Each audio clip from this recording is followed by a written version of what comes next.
Hello everyone, good morning. নতুন একটি সকাল, নতুন একটি দিন আর নতুন একটি ব্লগ।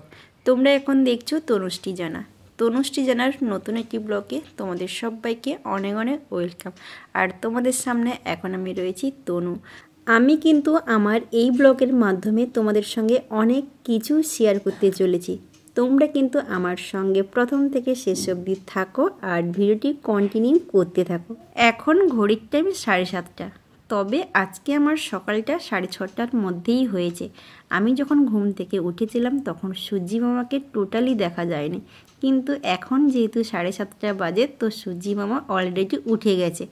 তো সকালে কোথাও যাওয়ার হলে আমি না খুব তাড়াতাড়ি ঘুম থেকে উঠে পড়ি, কারণ সকালে ঘুম থেকে ওঠার পর আমার বেশ কয়েকটি কাজকর্ম থাকে, যেগুলো কমপ্লিট করতে না পারলে মনটা একটু অস্বস্তিতে ভোগে। তার জন্য সেই কাজগুলো করে তারপরে যাওয়ার চেষ্টা করি।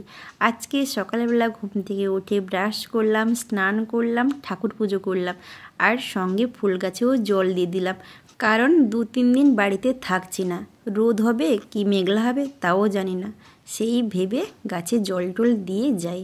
ঠিক আছে, তো সকালবেলা উঠে স্নান সেরে ঠাকুর পুজো করে কোথাও বেরোলে মনে অনেকটা শান্তি পাই। তার জন্য ওই আগের দিন রাত্রে গোছ গাছের কারণে বা বাসনপত্র ধোয়াধুয়ির কারণে যত রাত করে ঘুমাই না কেন, পরের দিন সকালে কিন্তু খুব তাড়াতাড়ি ঘুম ভেঙে যায় বা ঘুম ভাঙাতে হয় এই সব বড় বড় কাজের জন্য। এমনকি এইসবের জন্য আগে থেকে টার্গেট রাখতে হয় যে সকালে শুভঙ্কর বা মেয়ে ঘুম থেকে ওঠার প্রায় 1 বা 1.5 ঘন্টা আগে আমাকে উঠতে হবে, তারপরে সমস্ত কাজ কমপ্লিট করে ওদেরকে ডাকবো বা তুলবো। তাতে আমার কি হয় বলো তো, আমি শান্তিতে আমার কাজকর্মগুলো করতে পারি। যাকগে, আজকে আমার এই লুকে আমাকে কেমন লাগছে জানিও কিন্তু। ঠিক আছে, তুমি রেডি হয়ে গেছো? হ্যাঁ, কোথায় যাবে এখন? আঙ্কেলের বিয়েতে। আচ্ছা, আর তুমি সরো দেখে শার্ট দাও, তোমার মুরগিটা দেখো। ও বাবা, মুরগিটাও তো খুব সুন্দর। কি ময়ূর? ও বাবা, ময়ূর রেখেছে, আমি বলছি মুরগি। সত্যি, হ্যাঁ, পেখম খুব সুন্দর হয়েছে। আর তোমাকেও মিষ্টি লাগছে, জানো কি, তোমাকেও মিষ্টি লাগছে। এখন বাজে 8:20, আর এরই মধ্যে আমরা কিন্তু সবাই সেজেগুজে রেডি হয়ে বেরিয়ে পড়েছি। তো এখন শুধুমাত্র যাওয়ার অপেক্ষা। তো এখন যাব একটি বিয়েবাড়ির রিসেপশানে। তো বিয়েটা কার হচ্ছে বা কোথায় হচ্ছে, আমরা কীভাবে যাব বা আমাদের সঙ্গে কারা কারা যাচ্ছে, সবই তোমরা দেখতে পাবে।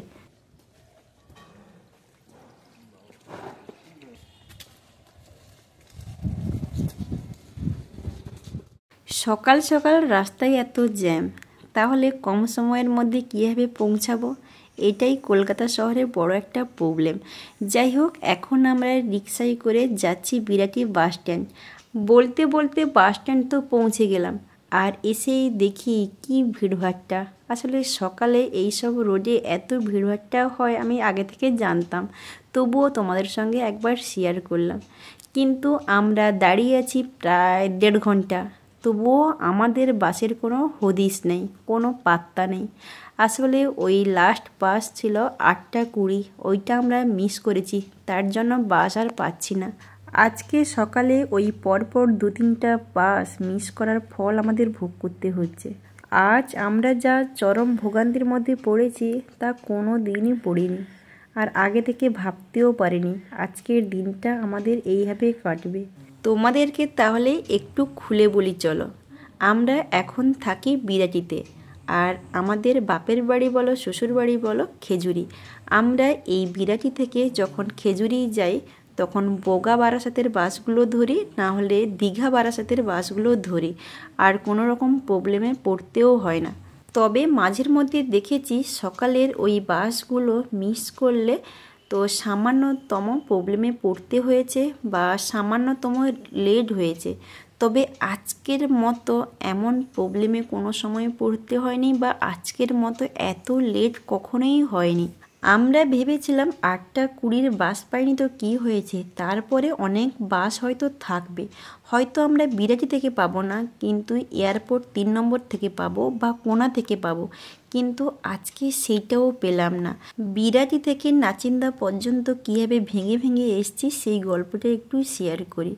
আমাদের রুম থেকে হেঁটে গেছি ওই রিক্সা স্ট্যান্ড পর্যন্ত, তারপরে রিক্সায় করে গেছি ওই বিরাটি বাস স্ট্যান্ড, আর ওখানে 1.5 ঘন্টা দাঁড়িয়ে থাকার পর আমাদের রোডের কোনো বাস না পাওয়ার কারণে ওই বিরাটি বাস স্ট্যান্ড থেকে অটোতে করে ওই গেলাম এয়ারপোর্ট 3 নম্বরে।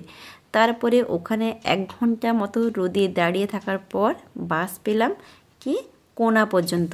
কোনা এক্সপ্রেসে 10 থেকে 15 মিনিট দাঁড়িয়ে থাকার পর আমাদের বোগা রোডের একটি বাস দেখতে পেলাম, তো তাতে করে এলাম হেড়িয়া। তো হেড়িয়াতে আবার 10-15 মিনিট দাঁড়ানোর পর দেখতে পেলাম একটি দীঘার বাস, তো তাতে করে এলাম নাচিন্দা। তো ভালো কথা, নাচিন্দাতে নামলাম, আর নেমেই দেখি শুভঙ্করের কাঁধে ব্যাগ নেই, ও ব্যাগ ছেড়ে দিয়ে নেমে গেছে, আর দীঘার বাসে ওই ব্যাগটা থেকে গেছে। তাহলে ভাবো এতটা লেট, তারপরে ব্যাগ থেকে গেছে।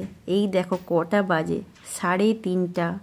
ভাবো সকাল থেকে সেরকম কিছু খাওয়া নেই, আর বাসে বাসে রাস্তাঘাটে দিন কেটে যাচ্ছে। আসলে আমরা বুঝতে পারিনি ওই সকালে 8:20 বাস মিস করার পর আর তারপরে বাস পাবো না, বা বাস না পেলে ওইভাবে ভেঙে ভেঙে আসতে হবে, তারপরে এত সময় লেগে যাবে, মানে একটুও কল্পনা করতে পারিনি।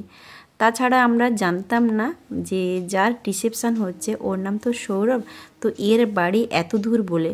আমরা জানি যে নাচিন্দা আসবো, নাচিন্দা থেকে ওদের বাড়ি কাছাকাছি, ওই 5-10 মিনিট হবে, কিন্তু নাচিন্দাতে নেমে মানে জানলাম ওদের বাড়ি নাচিন্দা থেকে 10-12 কিলোমিটার দূরে। ভাবো তাহলে কত দূর রাস্তা, মানে ওখান থেকে নাচিন্দা থেকে ওদের বাড়ি আসতে নাকি 250 টাকা ভাড়া টোটোতে, বুঝলে? তাহলে শুধু ভাবো আজকে এখানে আসতে আমাদের কতটা ঝামেলায় পড়তে হয়েছে। আমি যে কতবার ভেবেছি না যাব না, মানে যত দেখছি যে লেট হয়ে যাচ্ছে, গাড়ি পাচ্ছি না, আর মেয়ের সেরকম খাওয়া কিছু হচ্ছে না, মানে আমার না মানে কি অস্থির হচ্ছে, আমি কি বলবো। শুধু মনে হচ্ছে চলো বাড়ি পালিয়ে যাই, না হলে চলো হোটেলে খেয়ে নিই, ওই রকমই মনে হচ্ছে। আমরা তো নাচিন্দা মন্দিরের বাইরে কতক্ষণ দাঁড়িয়েছিলাম, কিন্তু মনটা ভালো ছিল না বলে আর ভিডিও করলাম না। সত্যিই মনটা ভালো ছিল না। আমরা ভাবছিলাম এখানে আনন্দ করব, অনেকের সঙ্গে দেখা হবে, কিন্তু এত সময় লেগেছে বা এত লেট করে এখানে পৌঁছেছি যে বিয়ে ঘরটাই শেষ হয়ে গেছে। বলতে গেলে আমরা সবার লাস্টেই এসছি, আর এসে দেখি সবার খাওয়া শেষ, ওই বর বউয়ের ফটোশ্যুট চলছে, ঠিক আছে, এমন অবস্থায় পৌঁছেছি। তো এসে যাই হোক দুটো খেলাম আর মেয়েকে খাওয়ালাম। আমার যে কি হচ্ছিল আজকে ওই মেয়েকে খাওয়ানো নিয়ে কী আর বলবো। আসলে মায়েদের মন তো বুঝতেই পারছো, বাচ্চা ঠিকঠাক সময়ে বা ঠিকঠাকভাবে না খেতে পেলে মানে মায়েদের অবস্থা কেমন হয়, মানে যারা মা বা জানো ব্যাপারটা, তাদেরকে বলার আর মানে দরকার পড়ে না, সবাই নিশ্চয়ই বুঝেছো আমার ব্যাপারটা। যাকগে আমি তো ওখানে বসেছিলাম, আর বর বউয়ের ফটোশ্যুট চলছে, ভিডিও শ্যুট চলছে, আমি এখনও গিফটটা দিয়ে উঠতে পারিনি। আর আজকে ওদের কি গিফট দিয়েছি বলো তো, ওই গ্লাস পেন্টিংয়ের ওই রাধাকৃষ্ণের ফটো। এইটা কিন্তু নয়, ওরই মতো সেম দেখতে, কিন্তু রাধাকৃষ্ণের ফটো আছে, ঠিক আছে, দেখতে কিন্তু খুব সুন্দর। আমাদেরটা প্যাকিং হয়ে গেছে, ফটো তুলতে পারিনি, তার কারণে ওইটার ফটো তুললাম তোমাদের সঙ্গে শেয়ার করার জন্য। যাকগে এখান থেকে কিন্তু এবার বেরোতে হবে, কারণ সন্ধ্যা হয়ে এসছে। তো এখান থেকে যাব এক বন্ধুর বাড়ি। কালকের রাতটা কাটিয়ে দিলাম এই বন্ধুর বাড়িতে। এইটা কিন্তু আমার বন্ধুর বাড়ি নয়, এটা শুভঙ্করের বন্ধুর বাড়ি। কালকে যার রিসেপশানে এসছিলাম তাদের বাড়ি থেকে এই বন্ধুর ডিস্টেন্স হচ্ছে আধ ঘন্টা। তো ওদের বাড়ি থেকে এই বাড়িতে আমি কালকে রাত্রেবেলা ওই 8:30 নাগাদ পৌঁছেছি, আর কালকে রাত্রেবেলা আমরা এখানেই ছিলাম। তো বলা হয়নি, কালকে শুভঙ্কর কিন্তু দীঘা গিয়ে তার ব্যাগটা পেয়েছে আর নিয়েও এসছে। তো আজকে সকালবেলা এখন বেরোনোর সময়, আর এখন আমরা খাচ্ছি চা, মুড়ি আর পিঠে, গুড় পিঠেটা কালকে রাত্রিবেলাও হয়েছিল, ঠিক আছে। তো এখন আমরা শুভঙ্করের যে বন্ধুর বাড়িতে আছি তার নাম হচ্ছে গৌতম। তো এইটা হচ্ছে কাঁথির কোন একটা জায়গা, আমার জায়গাটার ঠিক নাম মনে নেই, ঠিক আছে। এখন বাজে ওই 8:10-15 আর এই হচ্ছে পূর্ণিমা। আর শুভঙ্করের পাশে যে আছে সে হচ্ছে সাহেব। কালকে আমরা সবাই মিলে এই গৌতমের বাড়িতেই ছিলাম। আর এদের বাড়িটা হচ্ছে এই। তো বাড়ির চারপাশে হচ্ছে বড় বড় মাঠ, জঙ্গল, অনেকটা করে জায়গা। তো বুঝতেই পারছো যে গ্রামের পরিবেশ কেমন হয়। তো এখন আমাদের বাড়ি যাওয়ার পালা। টোটো এসছে, টোটো করেই যাব।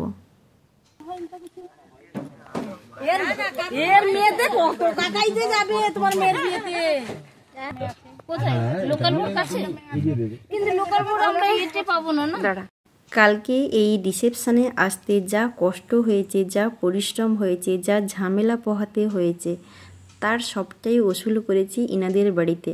কালকে রাত্রে ইনাদের বাড়িতে খুব ভালোভাবে সময় কেটেছে, আনন্দ সহকারে সময় কেটেছে। আর ইনাদের বাড়িতে যে আনন্দ পেয়েছি বা ভালোবাসা পেয়েছি তা সত্যিই ভোলার নয়। আমরা কাল যে সৌরভের রিসেপশানে এসছিলাম ওইটা আমাদের মূল কারণ ছিল ঠিকই, তবে ওই কারণের পেছনে অনেকগুলো উদ্দেশ্যও ছিল। তো আমরা 3 দিন ছুটি নিয়ে এসেছিলাম, মানে শনিবার রবিবার ছুটি ছিল কিন্তু শুক্রবার ছুটি নিতে হয়েছিল। তো সৌরভের বিয়েতে শুক্রবার কাটবে জানে, আর রাতটা কাটবে গৌতমের বাড়িতে এটাও জানতাম। আর তার পরের দিন মানে শনিবার রবিবার কাটবে শ্বশুর বাড়িতে। তো এই দিকে এলে 3 দিন ঘোরা হয়ে যাবে, মানে রিসেপশানটাও মানে আমাদের ঘোরা হয়ে যাবে, প্লাস গৌতমের বাড়িটাও ঘোরা হয়ে যাবে, প্লাস মানে শ্বশুর বাড়িতেও আসা হয়ে যাবে। তো ওই কারণেই কিন্তু আমাদের এত দূর থেকে এখানে ছুটে আসা, ঠিক আছে। তাছাড়া তোমরা একটু হলেও জানো আমরা কীরকম ঘুরতে পছন্দ করি। আমাদের বিভিন্ন জায়গায় বিভিন্ন রকম মানুষজনের সঙ্গে মিশতে, ঘুরতে বা দেখতে বা খেতে সবটাই ভালো লাগে, সে শুভঙ্করের হোক বা আমার। তার জন্য এত দূর থেকে যে আসবো, খাওয়া দাওয়ার কী হবে বা কখন পৌঁছাবো বা কোনো সমস্যায় পড়তে হবে কি না, আমরা কিন্তু এত সব কিছু ভাবি না। আমরা শুধু জানি ওখানে যেতে হবে, ঘুরতে হবে, খেতে হবে আর সবার সঙ্গে দেখা করতে হবে, এটাই আমরা বুঝি। তার জন্য আমরা অনেকটা মানিয়ে নিতেও শিখে গেছি। যখন যেমন পরিস্থিতির মুখোমুখি হয়েছি বা যখন যেমন সমস্যার সম্মুখীন হয়েছি সেইটার মানে মোকাবিলা করতেও শিখে গেছি, সেইটা মানিয়ে নিতে শিখে গেছি, বুঝলে। এই জন্য এখন আর সেরকম আমাদের কোনো প্রবলেমই হয় না। হয়তো একটুখানি ঝামেলা হয়, একটুখানি কষ্ট হয় বা একটুখানি শারীরিক সমস্যা হয়, শরীর টরীর খারাপ হয়, তবুও আমাদের সেইটা কোনো মনেই হয় না। তো যখন হয় তখন মনে হয় না বাড়ি থেকে আর কোথাও বেরোবো না, তো আমাদের জন্য আমাদের বাচ্চাটা ভুগছে বা আমাদের শরীর খারাপ করছে। তারপরে ঠিক 10-15 দিন যাবে আর মনে হবে আমরা কত দিন বাইরে কোথাও যাইনি, এবার বাইরে বেরোতে হবে। তো সে যেদিকেই হোক না কেন, সে কাছাকাছি হোক বা দূরে, যেতেই হবে। তো ওই করে আমাদের ঘোরাঘুরি হয়ে যায়, এদিক ওদিক যাওয়া হয়ে যায়, বুঝলে। যাকগে আমরা এখন আছি শ্বশুরবাড়ির পথে। তো ওই গৌতমের বাড়ি থেকে টোটোতে করে এসছিলাম একতারপুর না লোকতারপুর বলে একটি জায়গাতে, ওখান থেকে বাসে করে হেড়িয়া পর্যন্ত এসছি, আর হেড়িয়া থেকে ওই টেকারে করে মালদা পর্যন্ত এসছি। আর মালদা থেকে পায়ে হেঁটে হেঁটে এই মাঠ, খাল, বিল, সোনালি ধানের ক্ষেত দেখতে দেখতে চলে যাচ্ছে। তো আমি তো এই সব দেখে ভিডিও বানানোর লোভ সামলাতে পারিনি, তো ভিডিও বানিয়ে লাস্টে আসছি। আর ওই দেখো শুভঙ্কর আর মেয়ে কিন্তু আমার অনেকটা দূরে রয়েছে। আর আমাদের এখানে গ্রামে দেখো তো চারদিকে শুধু পুকুর, বাঁশ জঙ্গল আর গাছপালা। যাকগে শ্বশুরবাড়িতে গেলাম, তারপরে রান্না বান্না আমি আর শাশুড়ি মা মিলেমিশে করলাম। আর আজকে আমাদের কী রান্না বান্না হয়েছে সেইটাও তোমাদের সঙ্গে শেয়ার করলাম। চলো আজকের ব্লগটা কিন্তু এই পর্যন্ত। জানি না তোমরা পুরো ব্লগটা দেখলে কিনা, আর প্রথম থেকে শেষ অবধি সবটা ঢুকাতে গিয়ে ব্লগটা অনেক বড় হয়ে গেছে। যাকগে চলো টাটা।